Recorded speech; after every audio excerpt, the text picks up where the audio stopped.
Okay, so we were going over the parts of the cerebrum. Where's the cerebellum? What's the difference between a cerebrum and a cerebellum? This big lump is the cerebrum. This little thing in the back is the cerebellum. We talked about gray and white matter. What makes up the gray matter? So, bodies, dendrites, synapse, and then the terminals of the other neurons. What makes up the white matter? Lots and lots of lipids, right? So they're the tracks, the axons that are covered in myelin sheath. Let's see, the different lobes. The occipital lobe, again, nothing's absolute. So if you don't have vision, you're not born without an occipital lobe, you just rewire it. The occipital lobe is primarily for vision, the temporal lobe for auditory. Think about where it's located, right underneath your ear. The parietal lobe has a special area called the somatosensory cortex. And somatosensory literally means body sensing. Cortex means it's where? Cortex is Latin for, wow, I can't believe they didn't teach you this in anatomy. It's Latin for bark. Anytime you see the cortex of anything, it always sits where? Where's the bark of a tree sit?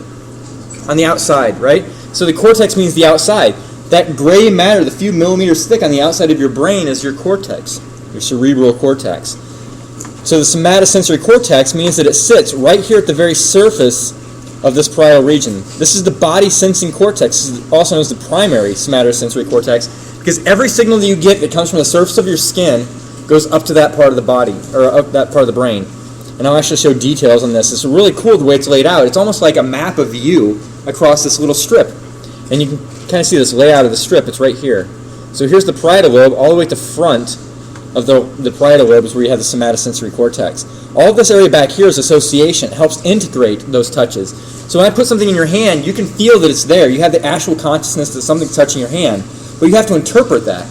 And that interpretation comes from over in here. And we'll talk about these called the association areas on the next couple slides. So the primary vision area is in the in the occipital lobe. It's right back here. The primary somatosensory, feeling things touching your hands or touching your back or touching your legs, is in the somatosensory cortex right here. When you hear things, you actually have this auditory or a primary auditory cortex here in the temporal lobe. And then the frontal lobe is super special. The frontal lobe is actually what makes you human. This is where your consciousness is. Not like your consciousness being awake, but if you take a psychology class, they define consciousness as different than medical consciousness. Medical consciousness, you're awake, you're alert, you're asleep, you're in a coma, or you've lost all consciousness and you're dead. When you're talking psychology, you talk about the consciousness, your ethics, your moral reasoning, who you are, what it is about you that makes you. That's the frontal lobe. It's your personality. It helps you to do things that other animals can't. It helps you to plan in the future for 5 years or 10 years or plan for your retirement 50 years down the road. Whatever it is. It's your ability to do those special thoughts that other animals can't do. When we look up at the sky, we see stars and we think, oh my God, a million miles away, there's this sun up there and it looks like a little tiny sparkly star to us. Other animals look up and go, crap, there are holes in the ceiling. And that's all they know. They don't understand what's out there. It's this frontal lobe that lets us do that. Our moral reasoning, our judgment. There was actually a study that was done that if you put somebody that's a psychopath in an MRI and you show them pictures of bad things, like bad events, death and destruction and all that, this area right here will actually light up. If you take a normal, ethical, moral person, what we consider moral, ethical, and you put them in and you show them the same pictures, they get disgusted by it and sometimes sick to their stomach, and this area doesn't light up. And what they find is that that's one way to know if somebody has a lot of or high moral or ethical reasoning. Is that a good, reliable test? Would you want to throw somebody in jail because that area lights up on them? No. Who knows? Everybody's brain is just a little bit different. You can have those flukes. You may find somebody that has these strong moral, ethical reasoning abilities, but they see those pictures and their brain lights up. They're interested in it, but they're also disgusted at the same time, so you know they're not going to do anything wrong. So it's interesting what we can study with the MRI and the parts of the brain that light up when we use these different sections. But remember, nothing's absolute. Okay. So think physiology. Anytime you know those different regions, you know what they're there for. If somebody has a stroke, and the stroke happens right here, what might they lose? That's sensory. They may lose the ability to feel their hand. They might be able to move their hand and everything. They know it's there, but they may lose the sensation of the hand. My grandmother, a long time ago, she's passed since, but I remember that she would complain because her hand would feel numb in certain areas once in a while, and it would just do that, and then it'd be a month later and she'd have the same problem, but it would go away. She had something called a transient ischemic attack. She was getting small clots in this area of the brain. She couldn't feel that part that was associated with that part of the brain. What happens is, they also call this a stroke in evolution because they're going to progress. They get worse, and then she had a stroke, and she actually lost feeling in that part of her body.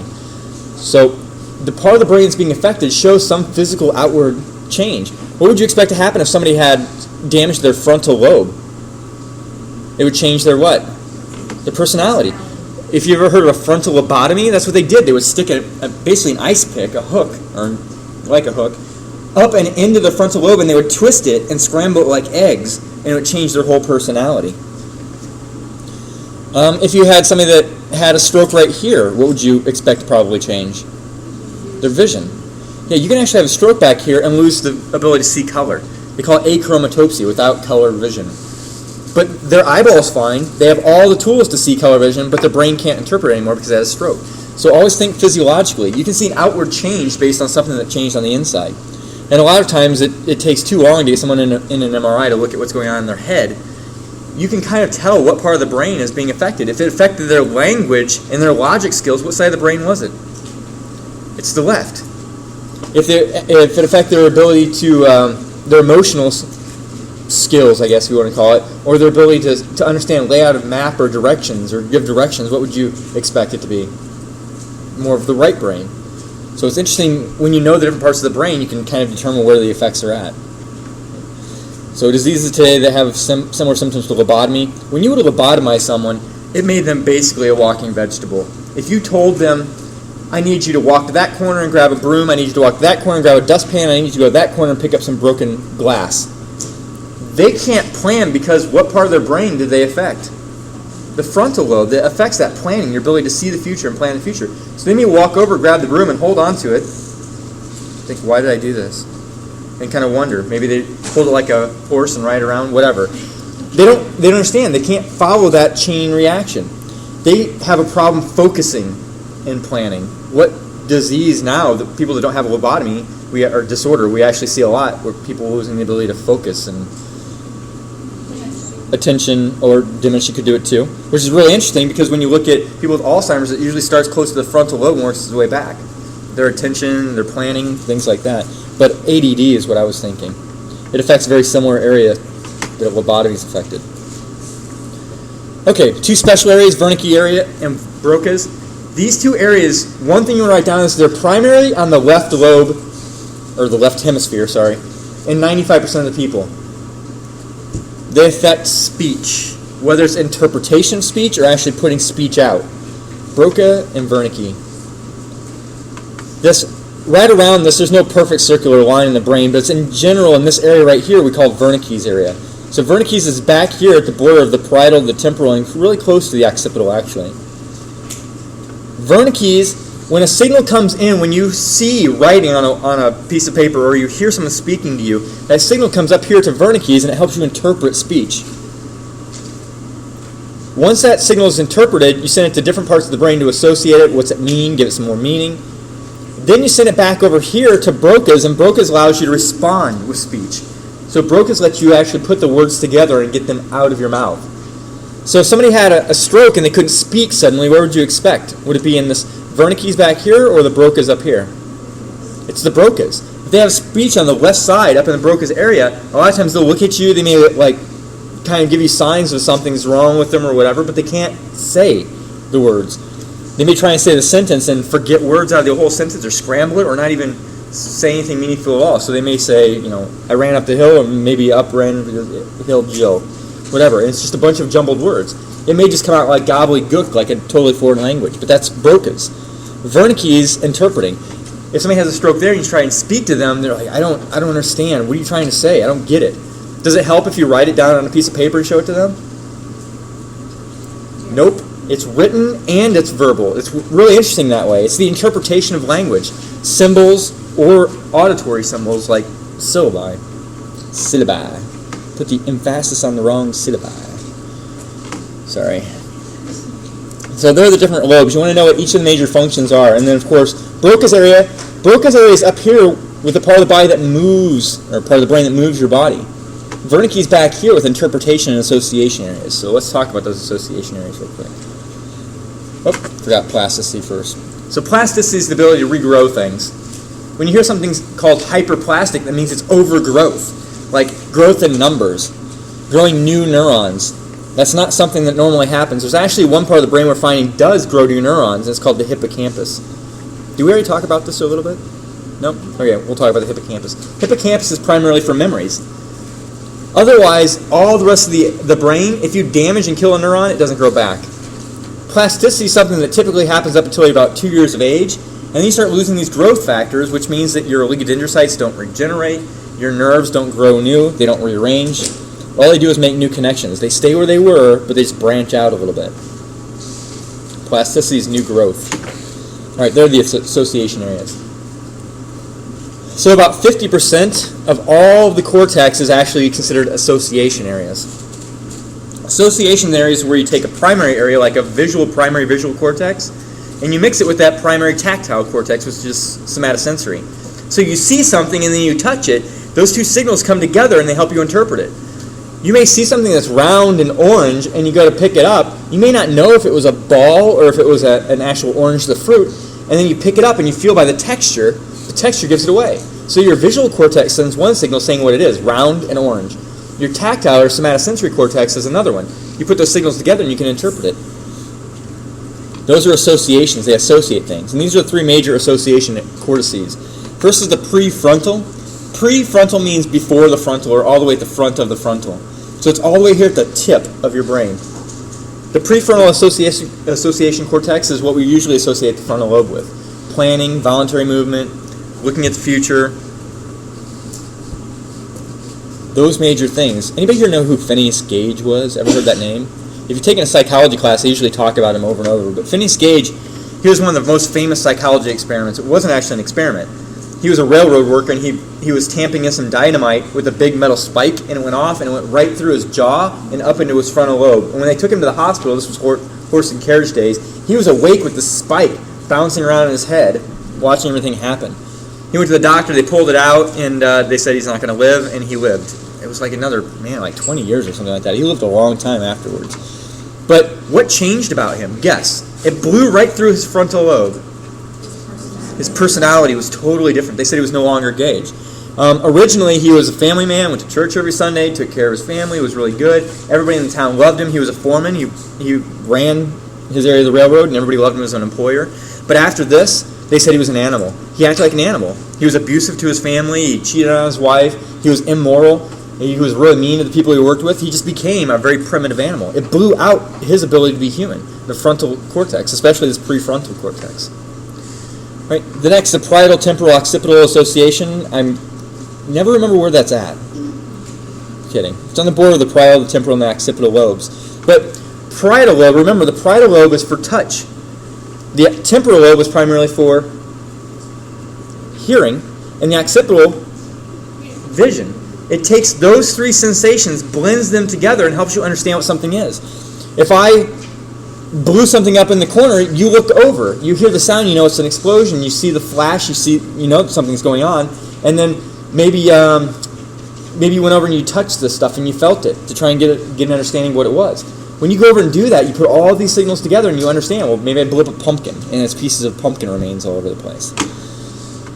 Okay, so that's the combination of those three primary senses. And then limbic association area, this is a super important one. There's a limbic cortex and there's a limbic system. They're not the same. Limbic cortex sits where? Limbic cortex. Cortex means outside edge. Yep, so the cortex sits out here. The limbic system sits deep in your brain. The limbic cortex is your conscious. Anytime you see cortex in the brain, it's your conscious awareness of something.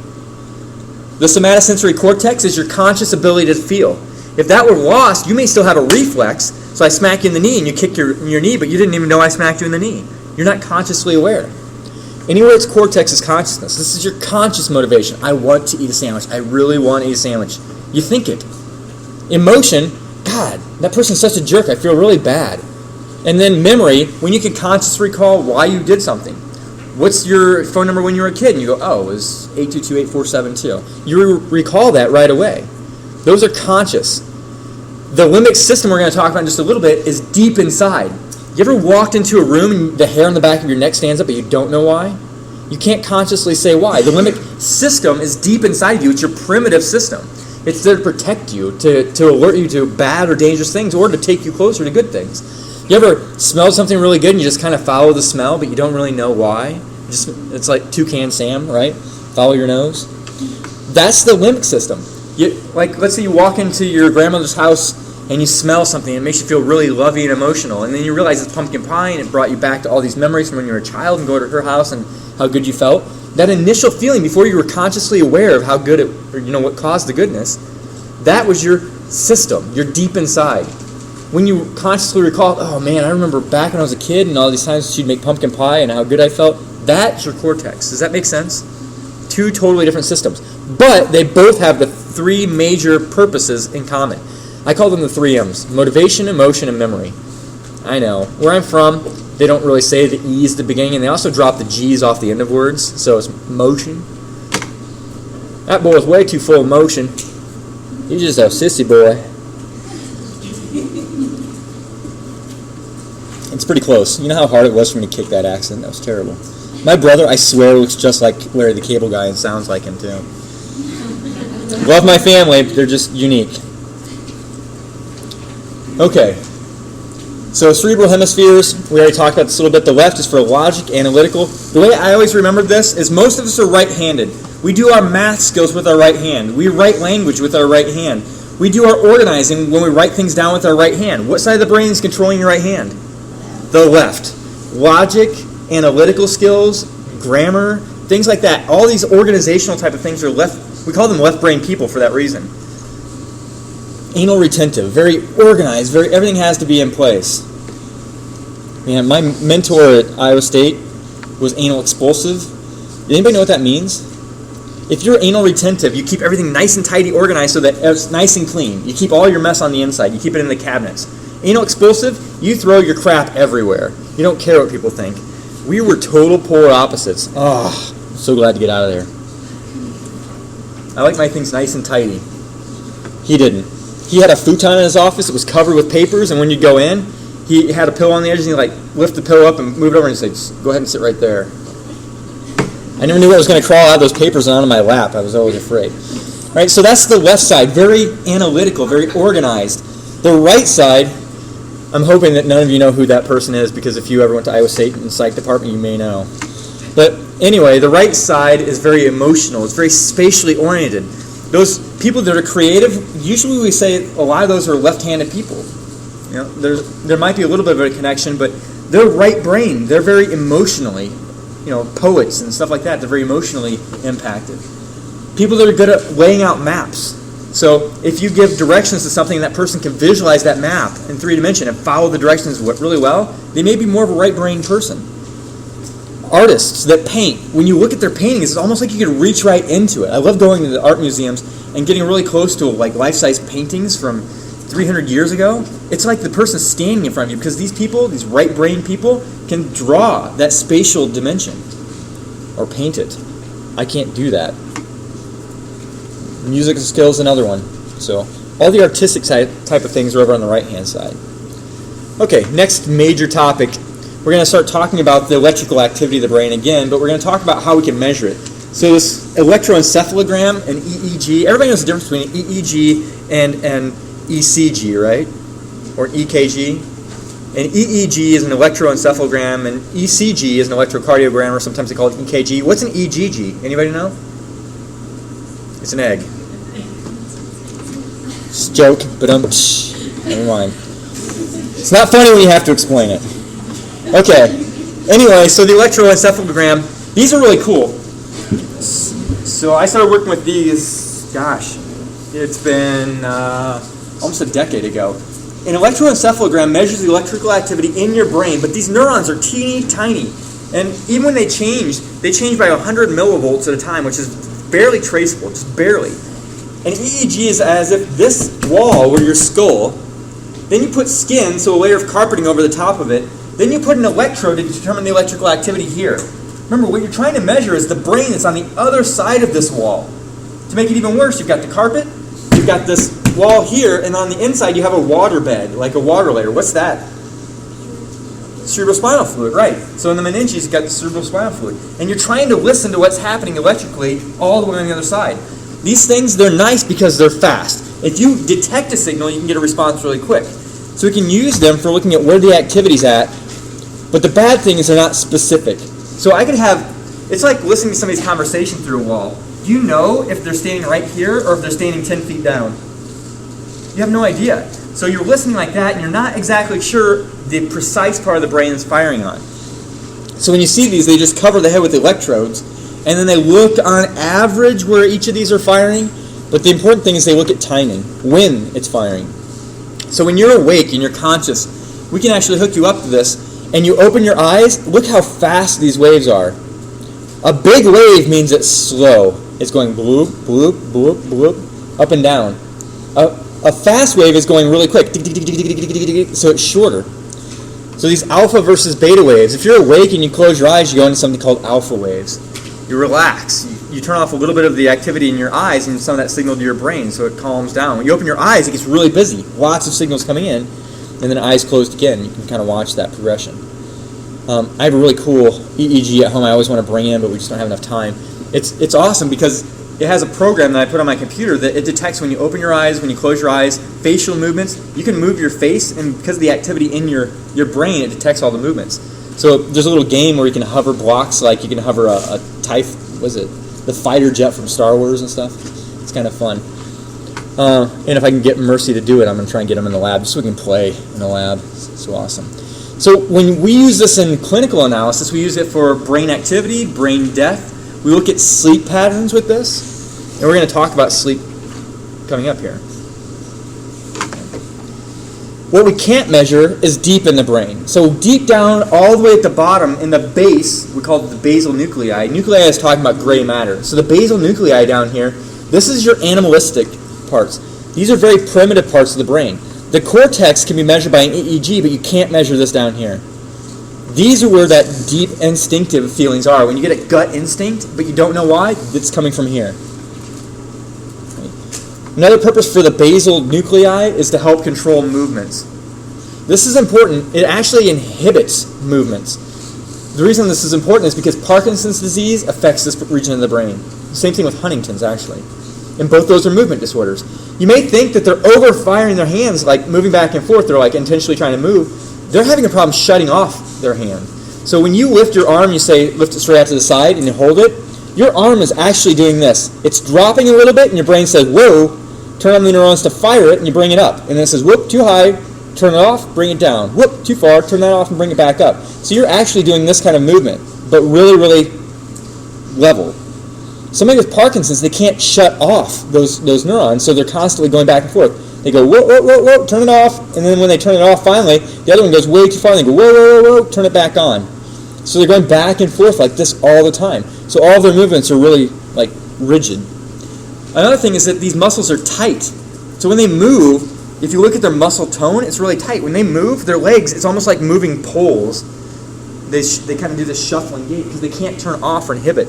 So the key here is when it comes to movement, it's the inhibition that's failing. They can't inhibit things. They can't turn it off. So they get those involuntary, jerky movements. Oops. Right, the next internal structure, diencephalon, we've already gone through this twice. What do all three of the parts have in common? Thalamus. What's the one that's missing? Epithalamus. Do you remember the special gland in the epithalamus? Yep, the pineal gland. What's it release?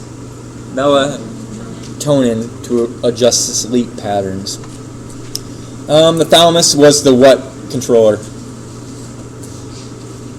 I call it the traffic controller. If you want to call it the relay station, whatever. But all your sensations come in, they go to the thalamus, and then they get split up. And we'll talk about that in just a little bit. And then the hypothalamus, the 4 F's. Freezing, feeding, fighting, and fornicating. And then here you can see the diencephalon deep.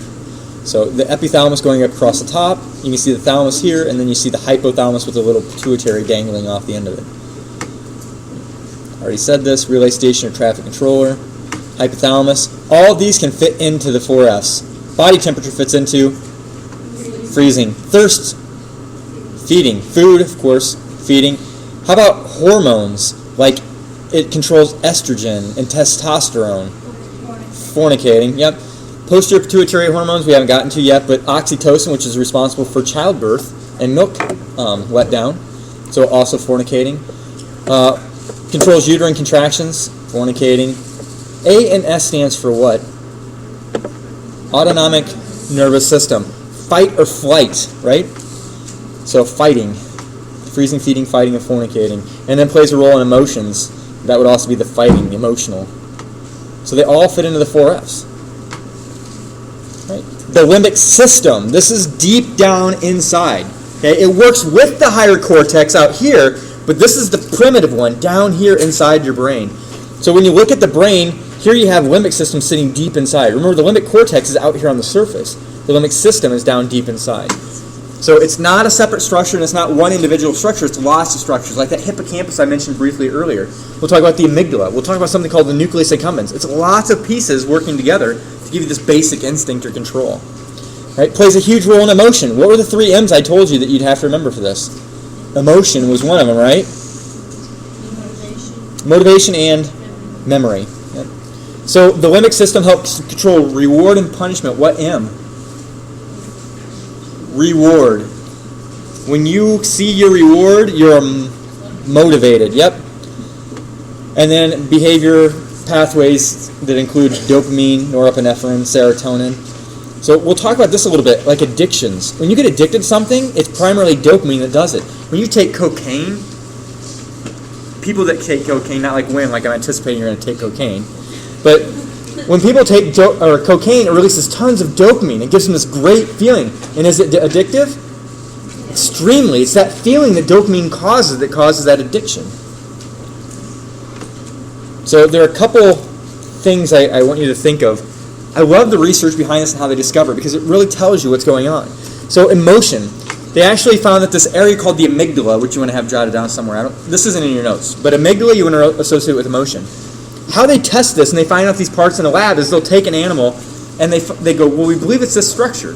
So they put an electrode in it, they turn it on, they see what happens. Or they go in and they remove it or they burn it out and then they see what happens.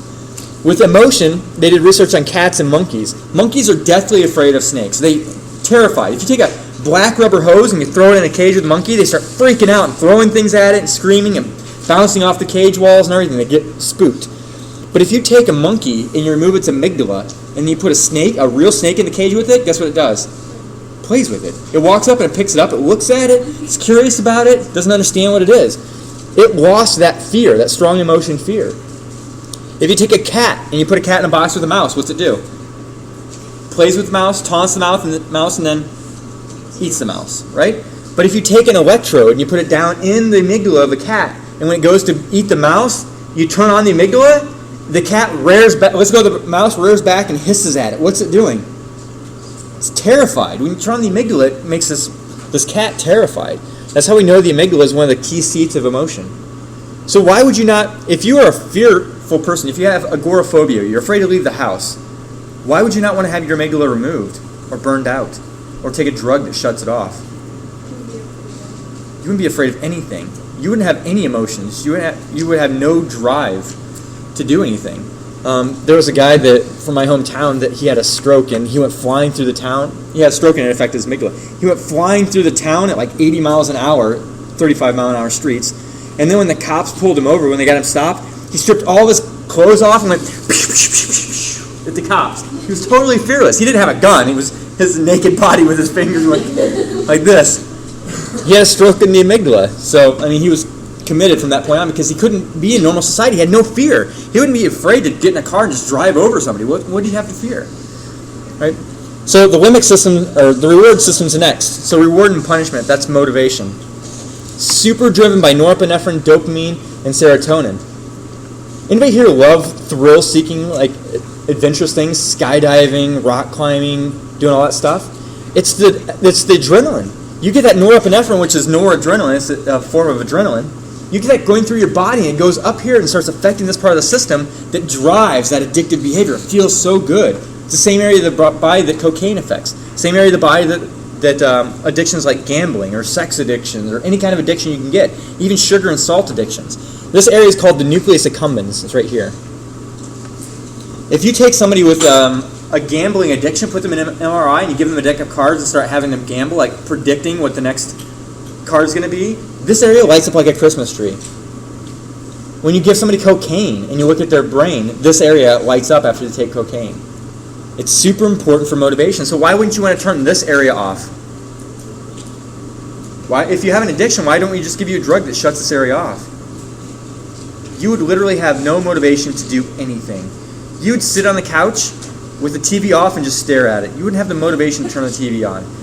If you're hungry, you'd have no motivation to eat. You have no motivation at all. It's a really dangerous area.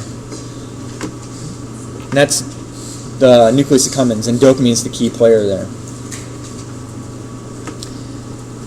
The next one, memory. Hippocampus. Hippocampus. Hippocampus. Guess what animal that's named after? Seahorse. Serious. I am actually serious. It's named after, it's the Latin for seahorse. Guess when I looked at it, it looks kind of like a seahorse shape is what they said. It's like looking at clouds and saying, oh, that looks like a teddy bear. It's the same idea. When these original anatomists would label things, they just said it looks like this. Like the word penis is Latin for tail. I'm guessing that back when they labeled it, it was on the other side of the body. I don't know how that worked very well, but yes. Anyway, it plays a key role in memory. The hippocampus. The hippocampus is interesting. It's not the only memory area of the body. How we know this is there was a really famous guy back in the 1950s that had lots of seizures, and so they went in and started pulling parts of his brain out. They removed both hippocampi. You have one on the left and the right, and they pulled both of them out. So he had a bilateral hemilobectomy. They took right over the temporal lobe on both sides out. And he woke up the next day, and he recovered, and by the end of the week he was able to go home, and he had barely any seizures after that point.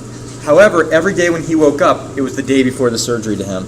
He could never store any new memories. So they figured out the hippocampus is the place that helps you store, take memories from your working memory, what you're dealing with right now, and put it into long term. And then, of course, 50 First Dates, right, or the movie Memento is based off of that. If you have trauma that's deep enough that actually affects those hippocampi, which is pretty intense trauma, then you'd actually wake up and not be able to remember what happened, yesterday. You can remember all of your past memories from childhood and growing up until the damage hit. You just couldn't store anything after that. That's called the hippocampus. That guy's name was H.M. He died, I think, 3 years ago. But yeah, he grew up and he was like that forever. Remember how I said nothing's absolute? Am I saying this is absolute now? Nope. What was interesting about H.M. is that at that point he was a paper boy. When he had the surgery, he was like 15 years old or something like that, and he was a paper boy. So he never learned any new skills for like jobs. So he became a professional lab rat. He would go to the campus every week, and they'd do interviews and test him and do memory procedures with him. And there were four researchers. They were all doctors, and you go in and you meet them for the first time every week again and again and again, the same four researchers. Well, the fourth one was kind of a dick. And he thought, oh man, you know what I'm going to do? I'm going to play a practical joke on this guy. Because you know what the bad thing about practical jokes are? They work once, right? But not this. He'll never remember it. So he got a joy buzzer. And when he would shake HM's hand, he'd always go, hey, how are you doing? And he'd shake his hand. And after the second time, third, fourth, fifth, beyond that, HM would shake every doctor's hand, but when he got to the last one, he'd just put his hand in his pocket. And then when they asked him, well, why wouldn't you shake his hand? And HM would go, I don't know, I just don't trust him. He didn't remember why. He didn't have a conscious recollection of why, which means that the hippocampus is good for storing things into what part of your brain, where you're consciously aware? The cortex. It changes it from going down in this limbic, this gut instinct area. He had a gut instinct that he shouldn't trust that guy. There was something about that guy. The memories were still stored down there, but he couldn't get them out of he couldn't get them stored up in his cortex. So they were never there. And there were other studies about this where people could learn like movement procedures, movement memories, but they couldn't do actual conscious awareness memories. Where if you gave them a series of numbers and had them memorize it, as soon as it was out of their mind, it was gone forever. But if you taught them new skill, like taught them how to work with a screwdriver and a drill and how to do things, man, they could become really good at working those tools. But if you ask them, how'd you learn that? They go, born that way? I have no idea how I got that way. So memory, and that was the hippocampus. So you've got the amygdala, the nucleus accumbens, and the hippocampus are three of the major areas of the limbic system. They stimulate reward. It makes you driven to do something. When you smell somebody of the opposite sex, it would be a great mate, you're driven to talk to them. It stimulates this reward center. When you eat a piece of chocolate cake and all of those good calories that come in, you're driven to eat another one. Every time that you reward yourself with something, it drives you to do it again and again and again. The emotion, that fear that you walk into a room and the hair stands up on the back of your neck but you don't know why, that's the amygdala. Your ability to remember things is the hippocampus. The other part of memory is actually the frontal lobe. It has working memory. When you have to remember a series of numbers, it works around in here for a while, and then the hippocampus says, that's important, we've heard that a lot of times. It grabs it and then puts it into long-term memory, a process called consolidation. So this is what we're going to talk about next, is learning and that memory consolidation. Learning is a process of observing something and taking away new knowledge from it. You actually have to be doing something to learn. You can just watch. Yep, you can watch and learn. Of course, getting your hands on it makes it a lot better. You want to do the whole audio, visual, and then kinesthetic learning, because that's the best way to do it. Do it all three ways. People go, oh, I'm a kinesthetic learner. I've got to get my hands on. That's crap. You are all three. You're always all three. Which one you prefer is different. But the one you prefer, I hate to break it to you, is not always the most effective one. You need to do all three. That's why we have a lab. That's why I put the lectures online so you can go back and listen. That's why you come to class so you can actually be a part of it. You're actually using all three of those to learn. So whether you like it or not, I'm beating learning into your head. You're welcome. And I know some of the corny, tacky things I tell you, like even those little research stories, you can come back and tell stories about that later, and you're like, God, I can't get that stupid thing out of my head. You know why? Because I used audio, visual, and kinesthetic learning for these things. I made you create the image in your mind. I made you think about it. How about this one? Actually, here's a fun one for reward and punishment. This is a cool one. You should read about it. When they were testing the nucleus accumbens, they actually put an electrode in a rat's brain. And they put water and sugar water in a cage for the rat. And they let the rat choose which one it liked better. And they would keep going to the sugar water because rats love sugar water. It's high calorie, good energy. But then they put water, sugar water, and cocaine water in the cage. And then the rat's like testing them all and keeps going back to the cocaine. It's like, hey, this is good stuff. Then what they did is they switched it. They took the cocaine away and they put a fourth switch on. And the fourth switch just had a wire that went up into the cage and down into the nucleus accumbens. So it could go water, sugar water, or directly stimulate the nucleus accumbens, this addiction center. And then it would push that button and go, whoa. Push it again and go, whoa. And push it again. And it would push that button over and over and over again until it wouldn't eat, it wouldn't drink. All it wanted to do was hold that button, and it would die holding onto the button from starvation. That's how powerful this part of the brain is. So when somebody has an addiction to anything, is it hard or easy to cure? It's difficult. It's like alcoholics. When they have alcohol, if they get away from the alcohol for a long time and they get put in a situation, is it easy for them to be around a bunch of people drinking? It's terrible. If you've smoked and you quit smoking, it's the same way. Nicotine actually affects the dopamine in your nucleus accumbens. It actually affects the dopamine all over your body. When dopamine drops, your mood starts dropping. When you take nicotine, it boosts the mood a little bit and gives them a good feeling. But when they quit smoking, they're the biggest asshole in the world because they have no dopamine and they have no nicotine, right? They're jerks. You don't even like being around them. You know, right? That's why you're laughing, because you've dealt with that person. My parents, I have, of course, both sets of my parents. They all smoked until the year that I moved out of the house. Bastards.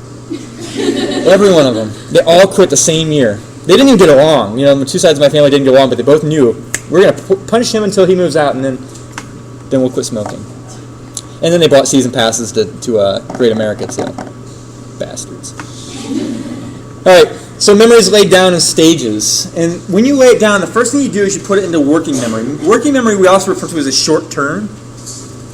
So when I give you a number like 309-822-8472 and I tell you to remember it, of course this one's stored in my long-term memory because it was my childhood phone number. It doesn't work anymore, so you're not going to call my mom.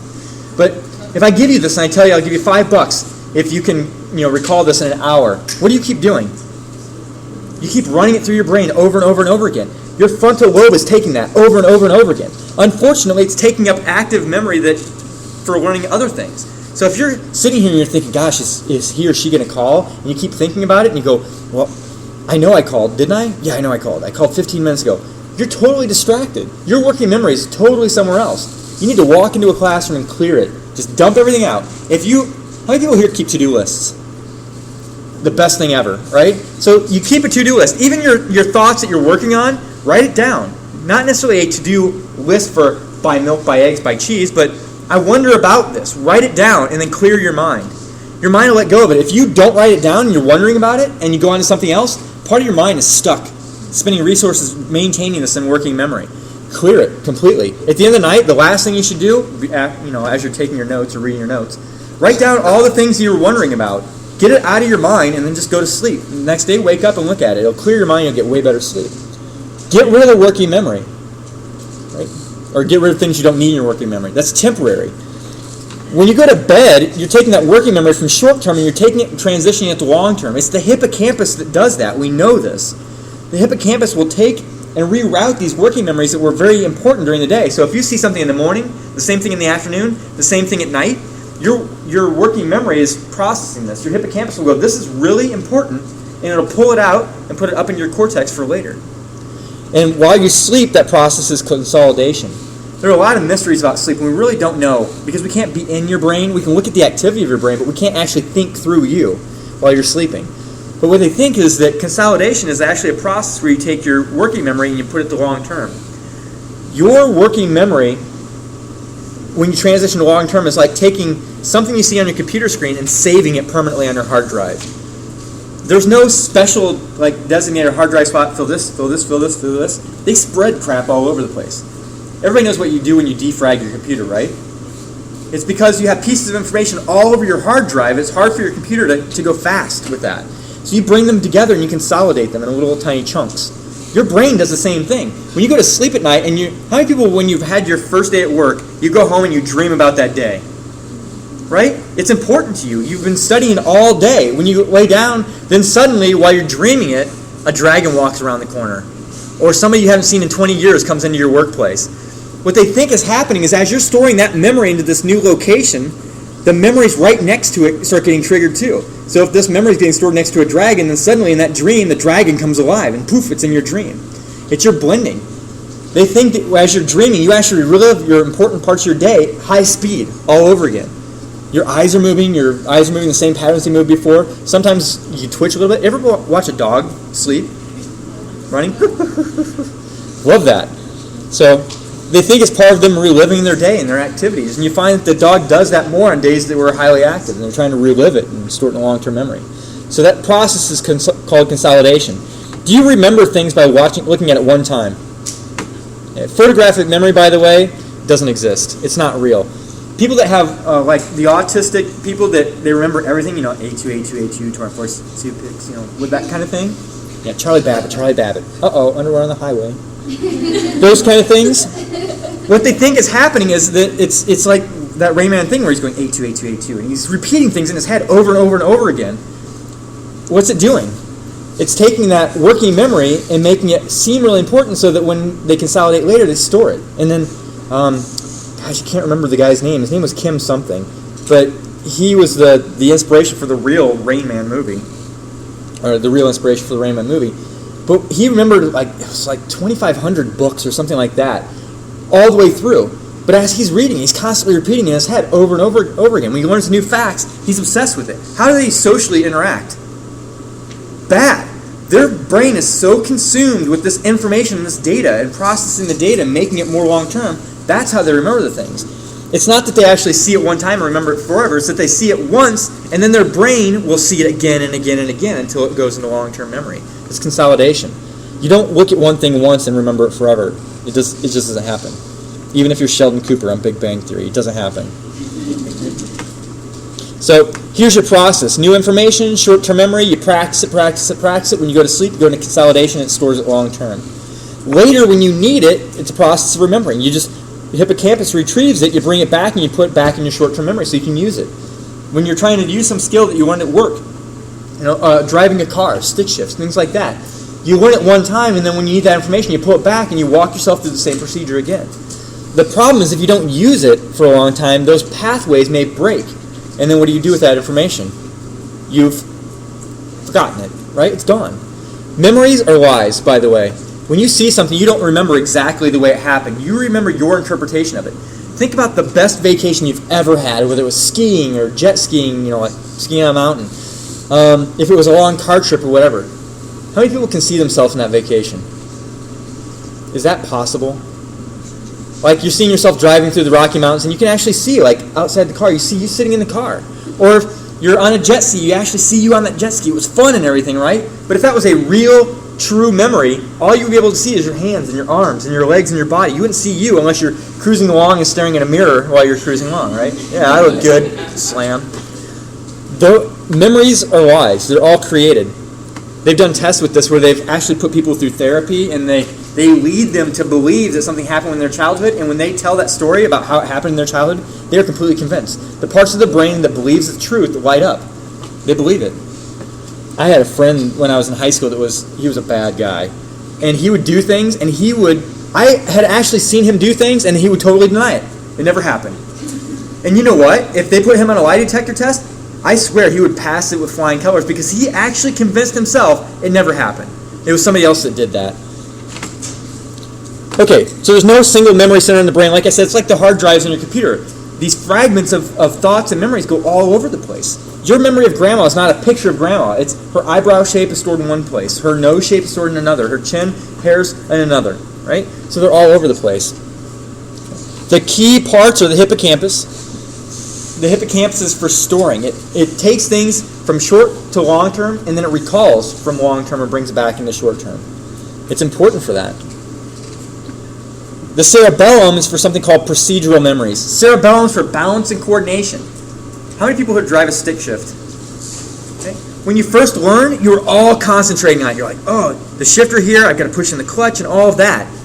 At that point, you can say, well, my dad taught me to teach this, or my mom taught me to do this, and she said, do this first and do that first, watch my speed, watch the RPMs, watch all the stuff. But later, after you've been doing it for a year, you get in the car, you're like shifting with your elbow while you're texting and eating a Big Mac, right? Those are procedural memories. They're things that you just naturally do. Riding a bike. Once you learn it, you never forget, right? When you're a kid, you're like staggering and falling on the bike and falling over, but once you got it down, 20 years later, you could get on a bike and boom, you go straight as an arrow. You don't have to tell yourself, oh, I'm leaning to the left, I need to bounce to the right. Oh, leaning a little farther to the right, I need to go back to the left. You don't do that stuff. Procedural memories are things that you just naturally do. When I was talking about that other guy that had damage to his brain and had memory issues, he was going to school to be a lawyer, had a stroke that blew out his hippocampus. Is it important for new memories when you're a lawyer? Absolutely. You have to remember all the new clients and remember, all the procedures and all that. Well, his dad was a woodworker, so he started working in his dad's shop. He never worked with his dad before. But after a year, this guy was proficient at building stools and tables and all that. And when you asked how he learned, he's like, I have no idea. I don't remember doing it with my dad as a child. I don't remember doing it with my dad last week. He had no idea. Those were procedural memories, actual behaving and doing certain things in a way. Okay? Declarative memories, I don't know if that word's on here. It's in the homework if it's not in here. But declarative memories are things you can literally declare. If I ask you, what's the answer to 2 plus 2? You say it's 4. You can actually pull it out of your memory and use it. What's really funny is that we learn multiplication tables, so if I ask you a question like, what's 2 times 2? What's 5 times 5? What's 9 times 9? How fast do those things come to you? You're not doing the math in your head. You memorized all those. If I ask you, what's 12 times 11? You didn't memorize that, right? You actually have to do calculations. It's a totally different thinking process. When you have these procedural memories, even doing the math really quick like that's kind of a procedural memory because you just pull it out of storage from a long time ago.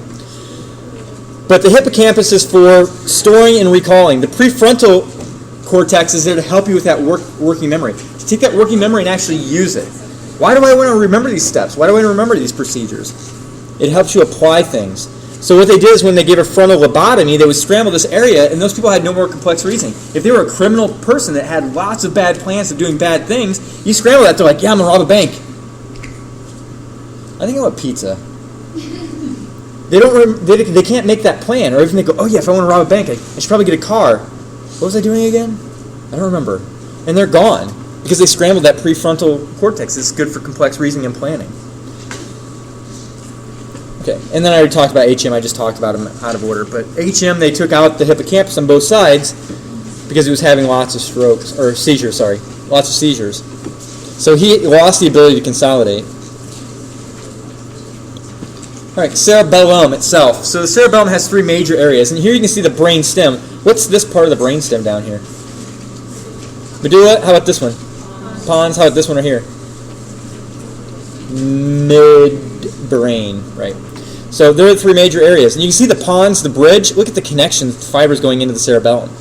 So when you're looking at the cerebellum, you have the vestibulocerebellum, and this is primarily for your balance and control. It's not a huge area. What you find is that gymnasts, this will actually develop a little bit more. It moves their eyes, it moves their bodies to coordinate with the eye. So when they start doing a somersault, their eyes will actually coordinate to where they're going. They have to move quickly. When you're drunk and you stagger and fall, if you watch a drunk that starts to fall, their eyes don't go where they're falling. They'll like go, and go the opposite way, or they just stay straight and they just fall over. It's affected this part. Next is the spinocerebellum. This one's good for muscle control, skilled voluntary movements. Again, with gymnasts, more developed. When they start doing a somersault or whatever, when they start propelling off of one leg and they start moving their arm to coordinate it, the eye is back to the vestibulocerebellum, but the muscles needed to keep balance left and right so they don't just flip their hand over inappropriately and topple. That's coming from the spinocerebellum. And the last one, the cerebrocerebellum. This is a planning for those movements. It helps them coordinate where they're going to put their hand next, where they're going to shift their hand. So three parts of the cerebellum. All of these are subconscious. You don't consciously think about it. So if you had a damage back here, if you had a stroke and you blew out part of this area, you may want to pick up a ball, but suddenly you can't move your hand appropriately to pick it up. You may go to pick up the ball and move your hand way over here and the ball's over there. Then you get frustrated and you're like, oh, what?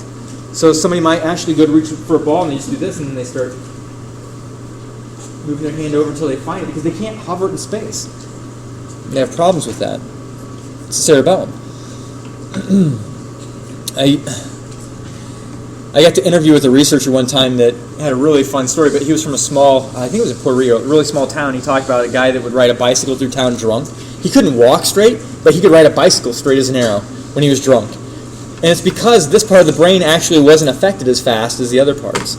Like his voluntary movement for consciously walking, not so good. But when you put him on a bike and his cerebellum would balance a little bit, he could keep that thing in balance and just pedal, pedal, pedal. He may hit a wall, but he would do it straight as an arrow. Yeah, we don't need that. All right, and then the brainstem we already talked about. So the brainstem, the three major areas, the midbrain, the pons, medulla oblongata. Which one's for the major life protective functions? Medulla oblongata. Which one's for visual and auditory reflexes? Hearing loud sound and orienting your eyes. Seeing light flash and midbrain. What was the pons there for? It was the connection, and I told you it was something for fine-tuning what? Breathing. When you start affecting the brain, when you watch what happens, if my brain swells, is there anywhere for it to go? Only through the foramen magnum, a big hole at the base. The cranium keeps it enclosed. If my brain swells and starts smashing the midbrain, did I already talk about this? I feel like I did. Yeah, when it smashes the midbrain, the first thing to go are your reflexes. That's why you do a pupillary response. Next thing that goes is the fine-tuning of breathing. You get those Shane Stokes respirations. And then, if the medulla oblongata is smashed, they're done. It's the end. This is all the primitive life functions. The heart will beat, but the breathing doesn't happen, so the heart will stop as soon as oxygen stops going to it. So those structures are always important to remember, and that's why. When you look at application of these sciences, when you get into medical school or you get into the nursing program or you're doing whatever you're doing, when you start applying it, you always want to look back and think, what did I learn in physiology? Well, this makes perfect sense. Because there's nothing that defies physiology. If it has to do with the body, it has to make sense. There's an old Sherlock Holmes quote that's about that. It says, you eliminate all of the impossible, and whatever's left, no matter how improbable it may seem, has to be the facts. It's the same thing with the body. If you're looking at a disease and you say, well, this is happening as a symptom, eliminate all the things that it can't be and look at what it can be. When you're done with the physiology class, you're going to understand the basics of how the heart beats. You're going to understand how the brain works, what parts of the brain. So if somebody has a stroke and they can't see, you can automatically go, well, it's got to be what part of the brain? It's got to be either the eyeball or back here, the pathway back there. So if they don't have a dagger sticking out of their eye, it's probably deep inside their brain, back at the occipital lobe. What's really interesting, is everything absolute? No. You can take somebody that had a stroke in the occipital lobe and they get something called blindsidedness sometimes, and I'll talk about it just a little bit later. But you can take this blind person, they can't see anything. They consciously can't see squat, which means the cortex was damaged.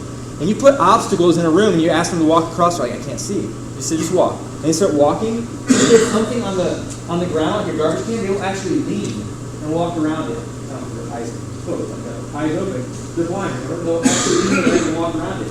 Time after time after time. Or if there's a little short block on the pathway, they'll lift their leg higher to get over it. And we can ask why you did that. I don't know. I have no idea. You sure you can't see it? I can't see anything. It's called blind sight. They can see things, but not consciously. It's protective. The core of their brain's intact, but their occipital lobe is not. Does that make sense? So you can understand things like that. There's a pathway. Getting that sight back into the occipital lobe, there are a lot of structures in the midway. What's the name of the gate that controls where that signal's going? The thalamus. So there's got to be something with the thalamus that's allowing them to see things that keeps them safe. But their occipital cortex is gone. It's blown out. All right, so the brainstem, medulla, pons, midbrain, we've already talked about all these things. Another important part is actually the sleep centers. You have a special structure called the reticular formation. It's right here. The reticular formation. It's a pathway. When you look at the brain stem, the reticular formation is not one structure. It's a path that goes straight through here. It goes through the midbrain, the pons, the medulla oblongata. This is for your awakeness. So when you hear the technical medical term of consciousness, how awake you are, if you're confused or you're stupor or lethargic, all these are about how awake you are. This is the part of the brain they're talking about. It's your brainstem. It's controlled by things like acetylcholine and serotonin and epinephrine and dopamine, lots of neurotransmitters. When you damage this, you go from wide awake to being confused. I can ask you a question, you're like, yeah, blueberries are blue. You're kind of confused. You're slow thinking. If I take that a step down, then you're lethargic. You feel really tired. And like, if I ask you questions like 2 or 3 word answers, I think so. Definitely. Most likely. But if I ask you a complex question, you're out of it. You're lethargic. Then you go into a stupor. And this is like somebody that's high on morphine. Their answers are, and that's about it. You ask them a question, you may get an ugh from them, but they're in a stupor. If you shut the brain down of this reticular formation down anymore, they go to sleep. And if you can't wake them from a sleep, what do we call it? Coma. And then if they go deeper than that, of course, they're dead. But that's the reticular formation that does that. When you go to sleep, that reticular formation starts shutting down as if you're going from awake to a confused state into this lethargy to the stupor, and then you're into a coma. But the only difference between a coma, a true coma, and sleep is that when you're sleeping, I can wake you up. I can shake you or distract you or do whatever and get you awake again. It's the same part of the brain. And this is the formation. The red part's the formation. When you read about it in the book, they call it the reticular activating system. The formation is the anatomy. The activating system is the physiology. It's the pathway. This is the actual structure pathway, but this is the electrical pathway of signals going up to the cortex. It's constantly firing, saying, be awake, be awake, be awake, be awake, be awake.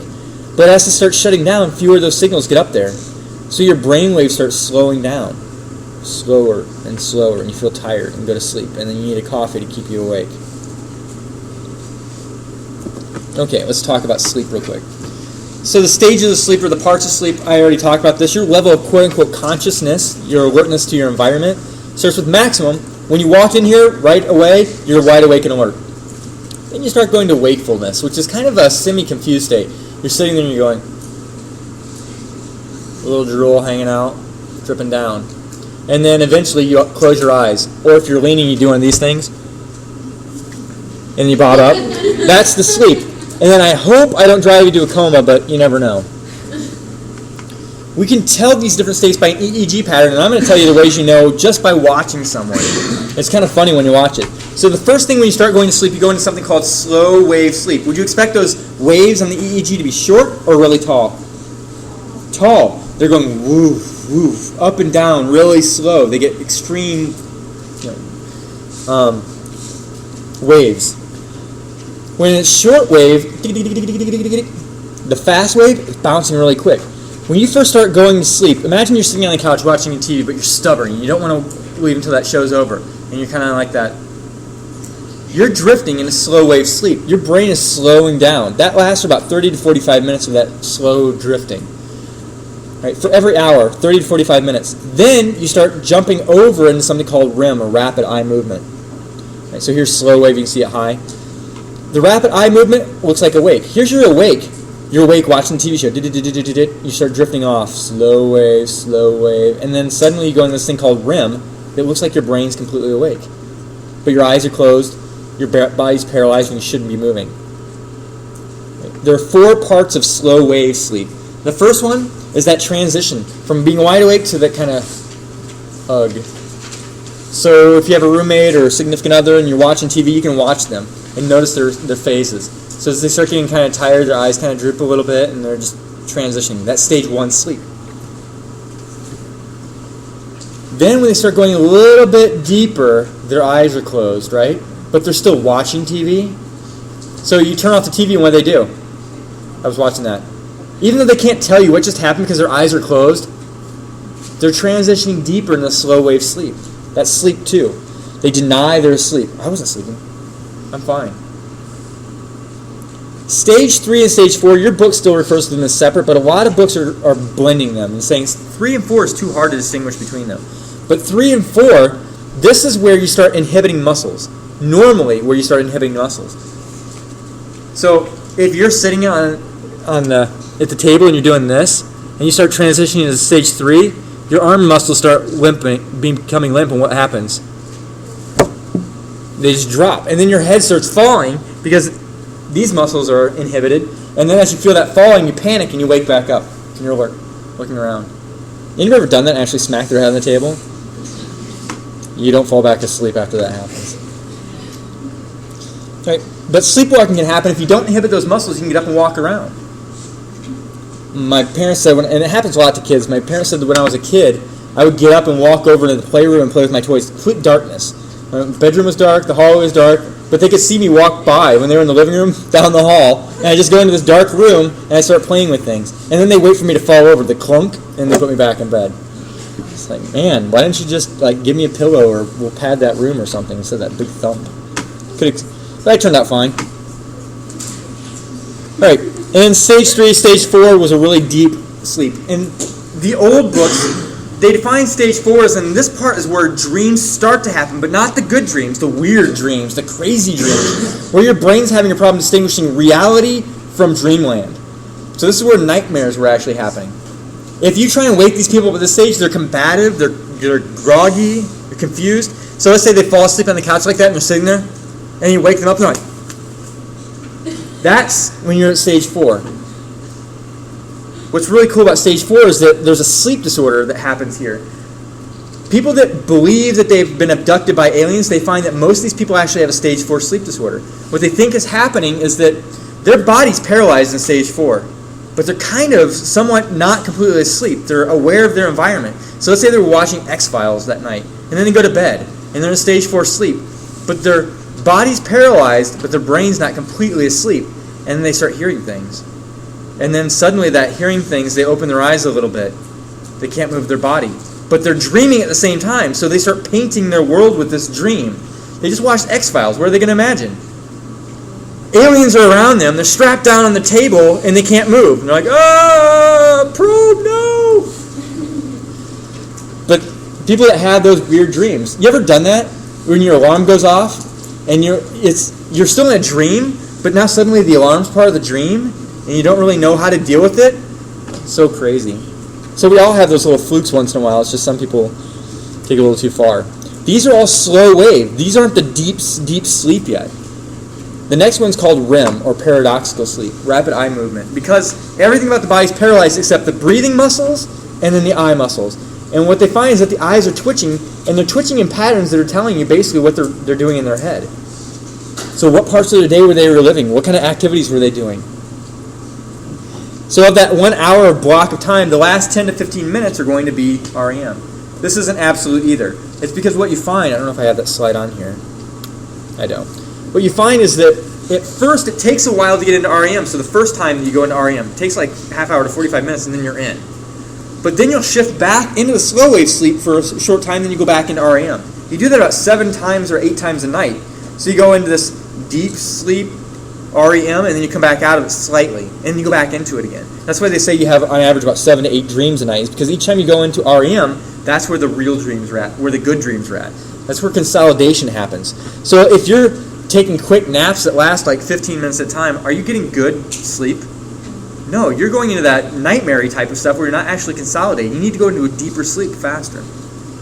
What they find is that people that deprive themselves of sleep for long times, they will jump into REM faster than the average person. Your body needs that REM. So they'll just like totally conk out. They're in dreamland and then they'll come back out of it. There was an episode of Seinfeld where Kramer did that. They called it the Da Vinci sleep cycle, where Da Vinci supposedly only slept for 15 minutes at a time. So every 4 hours he'd take a 15-minute nap and then have his assistant wake him up. And then his body got used to it and it would actually start going into REM right away. He'd get his REM and then come back out. And he was supposed to be more productive with that. But Kramer tried doing it and he felt, here's the trick. You can do that according to what the evidence has shown, but it takes 2 weeks to transition into this, and you go through psychosis in the process. Because you start going through this phase where you can't distinguish dreamland from reality, and so you get a little bit crazy. But what's funny is that if you get into this cycle and then you sleep a full night, you've got to start over from scratch. And Kramer fell asleep while I was out on a date with a mob boss's daughter. She couldn't wake him, so she called the hitmen, and they threw him in the river. He just threw his whole body in the river, and he woke up when he hit the river. Had to be there, I guess. Never mind. Okay, anyway, so if you look at the paradoxical sleep, it's like they're awake. They have that really fast wavelength going on. You're reliving your day is one of the theories. You're taking those memories and consolidating, storing them into long-term memory. If you have access to Netflix, there's something, a program called What Dreams Are Made Of, I think. And it's a really good one that talks about different theories of sleep. But it's like 45 minutes or something. You should watch it. It's really good. But real dreaming, the good dreaming, occurs here. The nightmares, the uncomfortable dreams, are typically in that stage 4. So about 20% of your whole night are actually REM sleep. And there's what it looks like. So here's a wide awake, here's your REM sleep. And then dreaming, we know that you have to have it. So evidence shows that you have to dream. You have to go into this stage. They've taken actually rats, and they put rats on a treadmill where it's constantly going. Put food on one side, water on the other side, and entertainment in front of them. So they're happy rats. If they start dozing off and falling asleep on the treadmill, as they slide back, there's an electrode back there that shocks them. So they wake up and they get walking again. And they find that you can only do this to rats for about 2 weeks before their metabolism goes out of whack. They can't handle it. They start freaking out and get all crazy, and then they'll actually die after about 2 weeks. We need sleep. All mammals do. What sucks is that a dolphin is a mammal. What's it have to do? It has to breathe. So how is it possible that sleeps? If it falls asleep underwater and doesn't come up for air, it will drown. So studies have shown that some of them sleep with one half of the brain at a time. They shut off the right side and they'll swim along with the left side of their brain. And they shut off the left and they dream with the right side. So they're kind of switching back and forth. Another one's really funny is that they found that some of these dolphins they'll sleep for 10 seconds at a time. So they'll be swimming along and then they're awake again. But they get 8 hours worth of sleep 10 seconds at a time, the whole day. It's crazy. And then evidence, I just actually kind of spilled the beans on this. So all animals have to do it. If you don't, then you screws up your metabolism. You can't regulate your body temperature properly. It just causes all kinds of bad stuff. Okay, already talked about this. So there's kind of an overview. Know your stages 1 through 4. I gave you tips. Like even if you're sitting on the couch, you can watch the progression of these stages. You see that first stage, they're kind of like sleepy looking. They're shifting off. Their wavelengths are getting really big. Then they go to that, my eyes are closed, stage 2. But you shut off the TV and they wake up. They deny they were sleeping. Stage 3, they start inhibiting muscles, so they start doing that twitch, or they're sitting there and they bob their head because they're shutting down their muscles. Stage 4, you try and awake them and they're like confused, groggy, they're a little combative. If they start doing their sleep talking, it's usually a transition at stage 4. Can you always believe if somebody sleep talks that really happened? They're dreaming. They could have seen it on a movie and relived it. Okay, and then REM's rapid eye movement, and it's like they're being awake again. This next part we actually do in lab. You have to know this. For lab quizzes, for lecture exams, you have to know the 5 parts of a reflex arc. This is the most basic neural pathway. What's the first thing? Any pathway, no matter what it is, the first thing is the structure in the body. I can't say it without giving it away. receptor. You have to have a receptor for where the stimuli is in your body. Right? Then you have to have an afferent pathway that goes at the central nervous system. Any part of the central nervous system is an integrating center, whether it's the brain or the spinal cord. Your spinal cord, if you had damage up here at the neck, your spinal cord can still communicate with parts of your body. It just can't communicate with the brain anymore. So you can't consciously send a signal up, down to move your legs, but you can still get a reflex most of the time, depending on where the damage is at. We talked about in lab the different types. So withdrawal reflex, the afferent signal comes in, there's a little interneuron, you have your efferent coming out of the ventral side down to the bicep, exciting it, but what happens to the tricep? It's inhibited, so that you don't hold your hand still. If it's a quick reflex, you want to do something, you want to respond to it and pull it away. So you contract your bicep and you inhibit your tricep. Did I say that right? Contract the bicep, yeah. Contract the bicep, inhibit the tricep.